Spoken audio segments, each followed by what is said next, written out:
আর একজন আহলে হাদিস আলেমের সন্তান হিসেবে, আহলে হাদিস আকীদার লালনকারী হিসেবে পৃথিবীর যে প্রান্তে আমাকে উপস্থিত করা হোক না কেন, পৃথিবীর যে কোনো জায়গায় আমাকে ডাকা হোক না কেন, সেই প্রত্যেক জায়গায় আমি নিজেকে আহলে হাদিস বলেই পরিচয় দিব।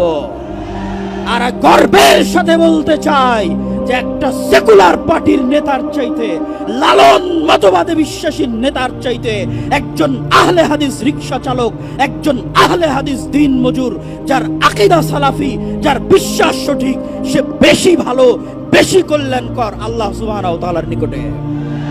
অতএব আহলে হাদিসদেরকে আপোষকামী মনোভাব থেকে বের হয়ে আসতে হবে। এই আপোষকামী মনোভাবের কথা আল্লামা আব্দুল্লাহিল কাফি আল কুরাইশি তার ইনফেরিয়রিটি কমপ্লেক্স আহলে হাদিস পরিচিতি বইয়ের মধ্যে তুলে ধরেছেন। সম্মানিত উপস্থিতি, আহলে হাদিসদের আপোষহীন হতে হবে, নিজেকে নিয়ে গর্ব করতে শিখতে হবে, আহলে হাদিস জাতিকে নিয়ে গর্ব করতে শিখতে হবে।